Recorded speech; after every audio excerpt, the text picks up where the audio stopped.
అయ్యా అయ్యా, ఇది ఇలా జరుగుతుందని ఈ రోజు చెడ్డ రోజుని నాకు ముందే తెలుసండి. ఎందుకంటే తెల్లవారుజాము నాకు ఇది చెడ్డ రోజు ఏమిటి? ఇది మనకు మహా గొప్ప రోజు. వాడి చెల్లెల జీవితం నాశనమైనందుకు మనం ఆనందించవలసిన రోజు. వాడి కుటుంబానికి ఇంత ఘోరం జరిగినందుకు వాడికి చెడ్డ రోజు. అయ్యా అయ్యా, నాదో చిన్న మనవి. ఏం లేదు బాబు, ఆయన అసలే పులి, ఇప్పుడు దెబ్బతిన్న పులి. ఆయన ఇలాగే విడిచిపెట్టేసామనుకోండి, రేపొద్దున కక్ష భూని అబ్బాయి గారు ఏమైనా చేయొచ్చు కదండి. ఆ తర్వాత మనం ఏం చేసినా లాభం లేదు. అని చేత నా అభిప్రాయం ఏమిటంటే, అబ్బాయి గారు ఎలాగో మనసిచ్చిన పిల్ల గనక ఆ తులసమ్మని తీసుకొచ్చి అబ్బాయి గారికి ముడిపెట్టేసామనుకోండి, అందరికీ మనశ్శాంతిగా ఉంటుంది. మల్లయ్య, ఏమిటి అనేది? ఆ భూషయ్య గారి కూతుర్ని నా కోడలుగా చేసుకోవటమా? అది కల్లో కూడా జరగని పని. ఆ భూషయ్య పేరు చెబితేనే ఆనాటి వాడి అహంకారానికి ఫలితం అనిపించినా ఇప్పటికీ నా ఒళ్ళు మండుతూనే ఉంది. భూషయ్య. నాగరాజు బాబు, ఏమిటి మీరనేది? హఠాత్తుగా ఉన్నట్టుండి ఒక్క రోజులో మీ అప్పు తీర్చమంటే ఎలా వీలవుతుంది చెప్పండి. ఎలా వీలవుతుందన్నది నాకు అనవసరం. 10 ఏళ్ల క్రితం పెళ్లి నిమిత్తం డబ్బు అవసరమని నా దగ్గర అప్పు తీసుకున్నాను. ఇంతకాలం ఆగాను. ఇప్పుడు నాకు అవసరమైంది, అడుగుతున్నాను.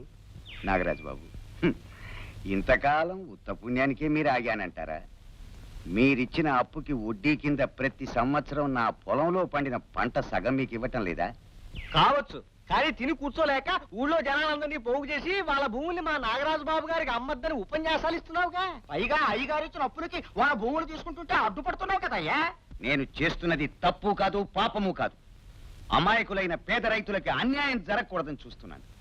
వాళ్లకున్న కొద్దిపాటి భూములు ఈ రూపేణా పోగొట్టుకుంటే రేపు ఆకలితో అలమటిస్తారని ఆవేదనతో సాయపడుతున్నాను. నా తోటి రైతుల మేలు కోసం తాపత్రయపడుతున్నాను. అది తప్పంటారా? భూషయ్య, నువ్వు తప్పప్పులో ఇంచేంతటి వాడివయ్యావు కనుకే నీ ఆట కట్టించాలనుకున్నాను. అందుకే నా అప్పు వెంటనే తీర్చమని అడుగుతున్నాను. కక్షతోనూ పగతోనూ తక్షణం మీ అప్పు తీర్చమంటే ఎక్కడి నుంచి తీర్చేది? ఎలా తీర్చేది? భూషయ్య, నీకు తెలుసుగా, గొడ్లు కొనుక్కోవడానికి బాబు గారి దగ్గర అప్పు తీసుకుని తీర్చలేకపోతే, ఆ గొడ్లను నాకు ఇచ్చేయాలి. పొలం కొనుక్కోవడానికి అయ్యగారి దగ్గర అప్పు తీసుకుని తీర్చలేకపోతే, ఆ పొలాన్ని నాకు ఇచ్చేయాలి. మరి నువ్వు పెళ్లి నిమిత్తం అయ్యగారి దగ్గర అప్పు తీసుకొని తీర్చలేకపోతున్నావు గనక నీ పెళ్ళాన్ని నాకు ఇచ్చేయాలి.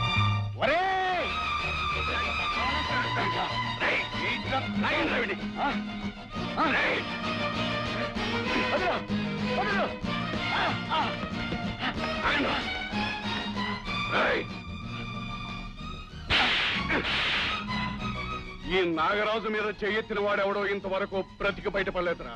ఒరే నాగరాజు, మంది మార్బలం బలం బలగం ఉన్నాయి కదా అని ఈ రోజున నువ్వు నన్ను ఏమన్నా చేయొచ్చురా?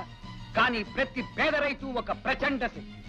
ఆ శక్తులన్నీ కలిసి ఒక మహాశక్తి అయి ఏదో ఒక రోజు నిన్ను అంతం చేస్తాయిరా. అయ్యా, వీడు చాలా తెగించేశాడండి. బ్రతుకుంటే లాభం లేదు. రేయ్ భూషయ్య, ఇవాళే నీ చీటీ చించేసి నిన్ను నరకానికి పంపించేస్తాను రా. నీ చావు ఎలాంటిదో తెలుసా? నువ్వు కాస్త కాస్త చస్తూ చావు తప్పదని ఏడుస్తూ మా కళ్ళ ముందే నువ్వు నమ్ముకున్న భూములకు వెళ్ళిపోతావురా. నీ భార్యా పిల్లలకి నిన్ను చూసి ఏడవటానికి నీ శవం కూడా దొరకదురా. చూసపదండి. తినమ్మా. పార్వతమ్మా, మీ అన్ని నాగరాజు మనుషులు చావు బాధ ఏడ్చుకెళ్తున్నారమ్మా. అవునమ్మా, మామిడి తోట వైపు ఏడ్చుకెళ్తున్నారు. ఏం చేస్తారో ఏమో.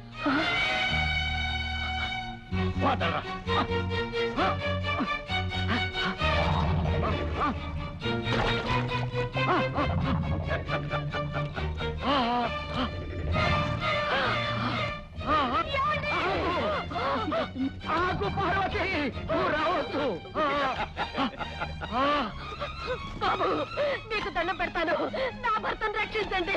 ఇంతవరకు ఇక్కడ ప్రజలు నాకు చేతులెత్తి దండం పెట్టారు. నా ముందు చేతులు కట్టుకుని తల దించుకున్నారు. ఇప్పుడు మొదటిసారిగా మునగాడిలా నా మీదకే చేయెత్తాడు నీ మొగుడు. అందుకే నీ భర్తను నీ కళ్ళదిటే పాతాళానికి తొక్కేస్తున్నా. బాబు బాబు, మేమంతా జీవితాంతం మీ కాళ్ళ దగ్గర పడి ఉన్నాం బాబు. ఆయన రక్షించండి. పార్వతి, ఆ పశువు పాదాలు పట్టుకుని బ్రతిలాడటం పొరపాటు. ఆ రాక్షసుని క్షమించమని అడగటం అవసరం. సాగుపోయే క్షణంలో కూడా నీ పొగరింకా తగలేదట. ఊబిలాంటి ఈ ఊర్లో నాకు ఎదురు తిరిగిన మనిషి కథ ఎలా ముగుస్తుందో ఇప్పుడు అర్థమైందా నీకు?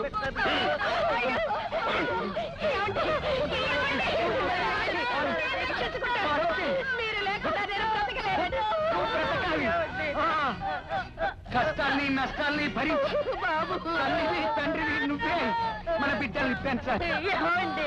అంతేకాదు పార్వతి, మన బాబుని నీతికి నిజాయితీకి రూపంగా పెంచాలి.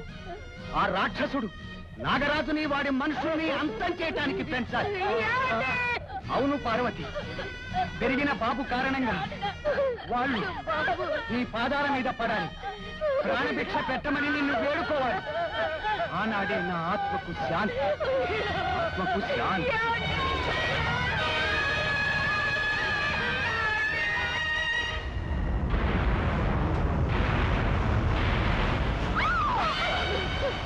దుర్మార్గుడా, నువ్వు బాగుపడవురా.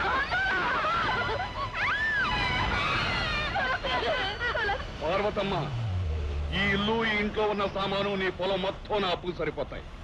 ఇక నువ్వు నీ బిడ్డలు కట్టుబట్టలతో ఈ ఊరు వదిలిపెట్టి వెళ్ళిపోవాలి. అలా వెళ్ళకపోయారు మీ అందరి చీటీలు చించేసి నరకానికి పంపించేస్తాను. పోతానురా, పోతాను. కానీ వెళ్లే ముందు నీకు ఒక మాట చెప్తాను, గుర్తుంచుకో. ఈ రోజు దిక్కు మొక్కు లేకుండా వెళ్ళిపోతున్న నేను ఏదో ఒక రోజున తప్పకుండా తిరిగి వస్తాను. నిన్ను కొట్టే శక్తివంతుడుగా, న్యాయం నిలిపే నీతివంతుడుగా నా కొడుకును తయారు చేసి తీసుకొస్తాను. వాడి ద్వారా ఆచరక్షణలో నా భర్త కోరిన కోరిక నెరవేరుస్తాను. అంతేకాదు నాగరాజు, ఈ రోజు ఏ మనుషులైతే నిన్ను చూసి భయపడుతున్నారు, ఆ మనుషులంతా కలిసి నా బిడ్డ ముందు నడవగా నీ మీదకి వస్తారు. నిన్ను నీ మనుషుల్ని నాశనం చేస్తారు. ఒరేయ్, మండే గుండెతో ఆదిశక్తి లాంటి ఒక ఆరతి చేస్తే ప్రతిజ్ఞరా, ప్రతిజ్ఞ.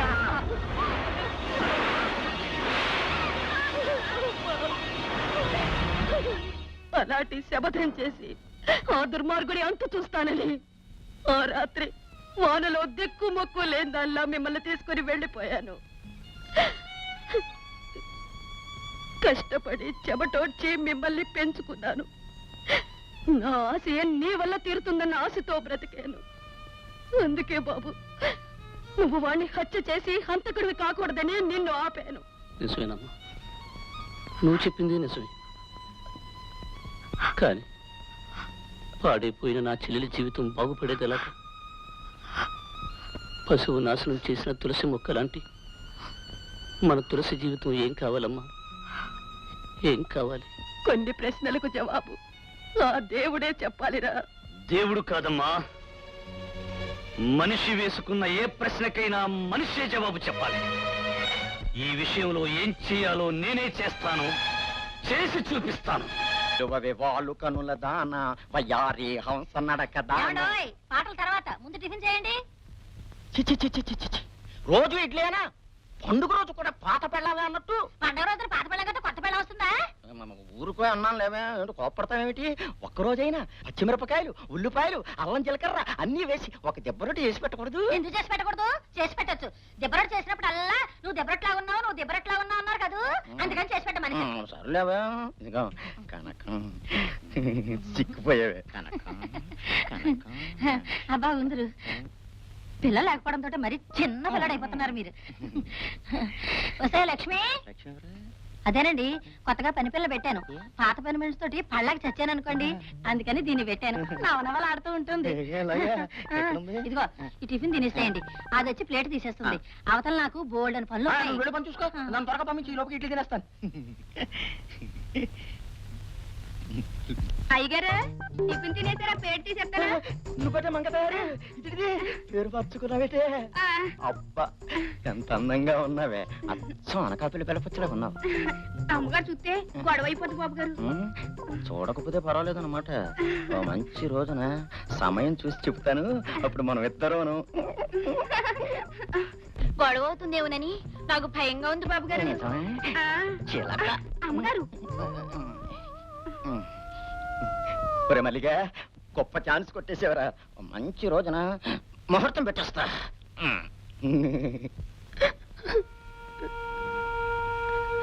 అమ్మా, నేను నాగరాజు ఇంటికి వెళ్ళాలనుకుంటున్నాను. ఎందుకురా? తులసిని వాళ్ళ ఇంటి కోడలిగా చేసుకోమని అడగటానికి. బాబు అవునమ్మా, శీలం పోయిందన్న పేరుతో ఊరందరిలోనూ చావలేక బ్రతకూడదు నా చెల్లెలు. పాడైపోయిందంటూ 10 మంది నా చెల్లెల్ని వేలెత్తి వెక్కిరించకూడదు. అందుకే నా పగని పంతాన్ని చంపుకుని ఆ గిరిని నా చెల్లెలి మెళ్ళో తాళి కట్టమని అర్థిస్తాను. బాబు అవునమ్మా, నా చెల్లెలి బతుకు బాగుపడటం కంటే నాకు కావలసిందే ఉందమ్మా. బాబు, ఒక ఆడదానిగా నా ప్రతిజ్ఞ నెరవేరాలని నా రక్తంలోని అణువణువు కోరుకుంటోంది. కానీ ఒక ఆడపిల్ల తల్లిగా దాని బ్రతుకు బాగుపడాలని నా మనసు మరీ మరీ మధురపడుతోందిరా. ఏది ఏమైనా ఇలాంటి పరిస్థితుల్లో అతనికిచ్చి పెళ్లి చేయడమే మంచిదనిపిస్తోంది.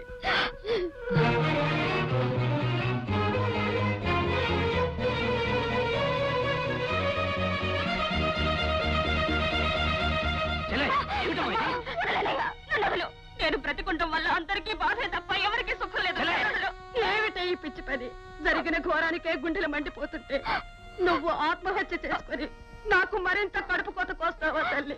చెల్లెమ్మ, నీ జీవితానికి న్యాయం చేయడానికి నేను బ్రతుకున్నానని తెలిసి కూడా నువ్వు ఇంత దారుణాన్ని తలపడతావమ్మా?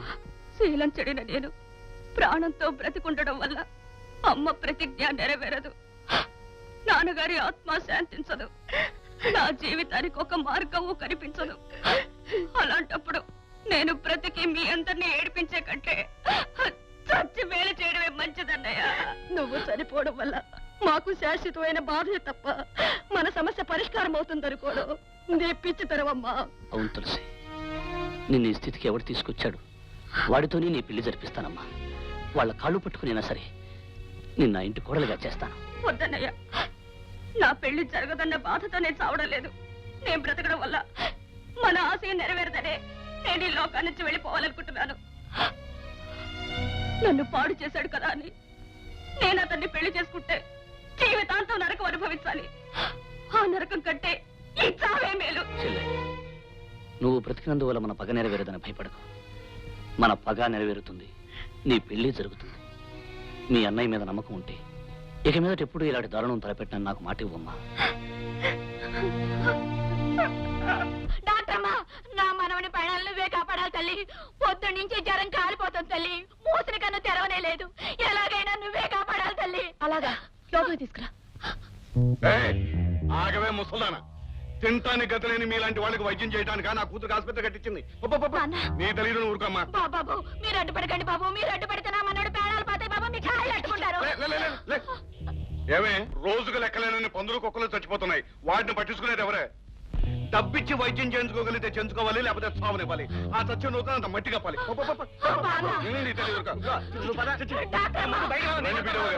పట్నం నుంచి మమ్మల్ని చూడడానికి వచ్చిన మీకు తలకాయ నొప్పిగా ఉంటే మేము భరించగలమా? మా అమ్మాయి చేత మీకు ఘనంగా వైద్యం చేయిస్తాను. చిన్న తలనొప్పే కదా. అమ్మమ్మమ్మ, ఇవాళ చిన్న తలకాయ నొప్పే కదా అని ఊరుకుంటే రేపు తలకాయ వాచిపోతుంది. అలా అనకండి. రండి, పదమ్మ, రండి. ఇంట్లో పని అంతా అయిందా? అంతా అయిపోయింది అమ్మగారు. ఇంక నేను వెళ్ళొస్తా. పొద్దుపోయింది, జాగ్రత్తగా వెళ్ళవే. అట్టాగే అమ్మగారు. బాబు గారు, మంచి మాట చెబుతాను రా. బాగా పొద్దుపోయింది, ఇంటికి వెళ్ళాలంటే భయంగా ఉంది అని చేత మేడ మీద ఈ రోజు ఇక్కడే పడుకుంటానని అమ్మగారితో చెప్పి నువ్వు మేడ మీదకి వెళ్ళి పడుకో, నేను నెమ్మదిగా పాక్కుంటా వస్తాను. సరేనా? అమ్మగారికి అనుమానం రాకుండా నేను బయటికి వెళ్ళి అడుగు మీద కూర్చుంటాను. నువ్వు నా కోసం ఎదురు చూస్తూ ఉంటావుగా నా చిలక్క.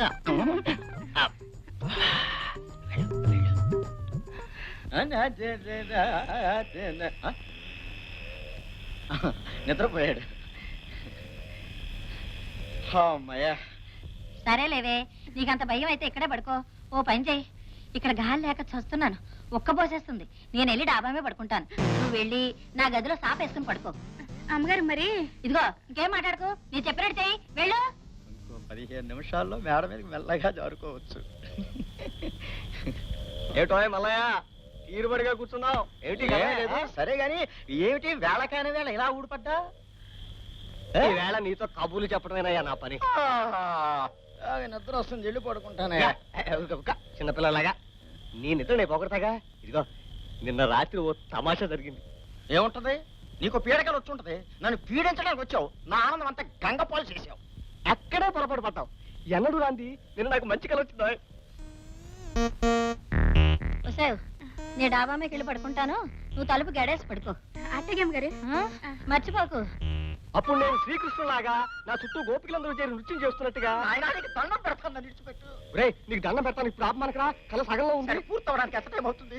తెల్లారుతుందా ఆ? అయితే ఒక్క నిమిషం టైం నాయన ఇదిగో తొందరగా రా లేకపోతే నాకు నిద్ర పట్టదు. ఇదేంట్రా నీతో కొంత పని ఉంది మెలికొచ్చిందా మేడ మీద పని పిల్ల నా కోసం ఎదురు చూస్తూ ఉంది. ఎందుకంటే ఎందుకైతే నీకెందుకు రా నాకు ఇప్పుడు రావడానికి వీల్లేదని చెప్పేసి కొంప తీసి నన్ను పట్టుకుంటే అండి మొఖానికి అది కూడా ఎలా నేను చెప్పినట్టు వెళ్ళు వెళ్ళు కానీ తెల్లవారులు కానీ నీ ఇష్టం కాదు కానీ